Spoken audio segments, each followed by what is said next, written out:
చాలామంది అనుకుంటూ ఉంటారు నాకు తెలిసి ఇప్పుడు దీనికి ఏం పని పాట లేదు, ఇంట్లో కూర్చొని అలా వీడియోస్ తీసి పెట్టుకుంటుంది, ఇంకా డబ్బులు పిచ్చి ఎక్కువైపోయింది, యూట్యూబ్ చేత డబ్బులు వస్తాయి, డబ్బులు చేసేసుకుంటుంది అన్నట్టు ఫీల్ అవుతున్నారు. నన్ను చాలామంది కూడా అడుగుతున్నారండి డబ్బులు వస్తున్నాయా అని. నాకు అర్థం కాని విషయం ఏంటంటే ఈ లోకంలో ఏది ఫ్రీగా అయితే వచ్చేది కదండి, ప్రతిదీ మనీతో రిలేటెడే. ఇంకొకటండి, ఎవరు మనకైతే ఫ్రీగా అయితే మనీ ఇచ్చారు అంత ఈజీగా అయితే. మనం వర్క్ చేసే పని అయినా అంతే, ఇంకా యూట్యూబ్ అయినా అంతే. మనం ఏదైనా కష్టపడాలి, తర్వాత దాని గురించి ఆలోచించాలి, దాని మీద ఆశించాలి.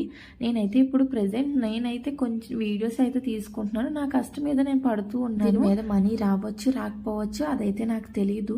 నేనైతే గాల్లో దీపం పడేసి దేవుడా నువ్వే భారం అని మొక్కే టైప్ అయితే కాదండి. నా ప్రయత్నం అయితే నేను చేస్తూ ఉంటాను, తర్వాత దాని ఫలితం గురించి ఆలోచిస్తాను. ఇందులో నేను సక్సెస్ అవుతాను అవ్వకపోవచ్చు అది సెకండరీ అండి, కానీ నేనైతే ప్రయత్నించాను కదా, ఆ సాటిస్ఫాక్షన్ ఎప్పుడు నాకు ఉంటుంది. నేనైతే ట్రై చేశానని. మీరేమంటారు? కామెంట్ చేసి చెప్పండి.